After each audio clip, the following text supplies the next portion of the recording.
Okay, so we've got our new spark plugs. Before we even get started on taking things off the truck, first thing that should happen, well, it doesn't matter if it happens first, but always double check the gap of the new spark plug. They should come pre-gapped, but I never trust it. I always double check myself. Spec for this particular engine is 44 thou. So I'm going to, I can't do this with one hand. So this is my spark plug gapping tool.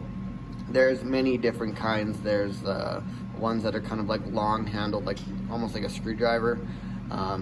This guy just like so. Okay, I've propped up my phone. I'm gonna see if I can demonstrate this. There we are. Spark plug gapping tool.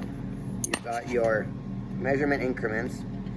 This is 20 thou, 30, 40, and so on. So what you're gonna do is slide the spark plug into here, and you're gonna rotate it until it stops moving.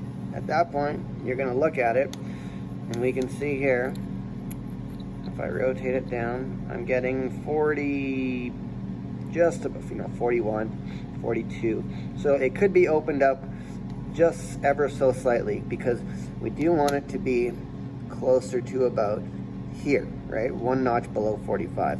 So we're a little bit too tight, not a big, issue. 3 thou probably wouldn't make a difference, but I will open it up just a hair, just so for demonstration anyways.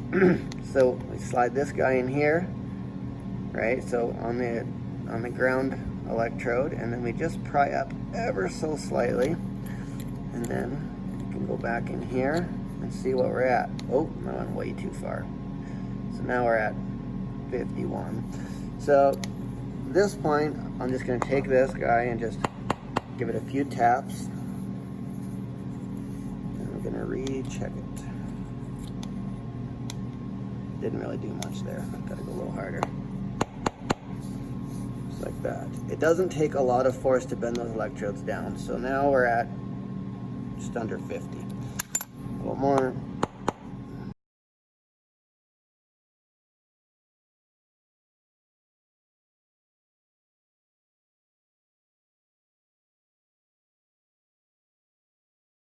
There we are. I'm like 43, 44. So that's the thing. I'm only like, yeah, I'm 44 on the button there pretty much. So that basically took me 3 minutes to get that right. But I mean, I kind of overbent that one. Okay, so after tapping over and over and rechecking, we can go back here and I'll show you. I finally got it set. It's just, yeah, it's 44, 45. It's a tight 45, so that's perfectly fine. Even if we were to keep it at its original gap, you likely wouldn't even notice a difference. So repeat that, all the plugs, make sure they're done correctly, because you don't want them to be grossly out, because then that will cause running issues and idling issues. So just something to double check, make sure it's within 1 or 2 thou of what its spec is supposed to be.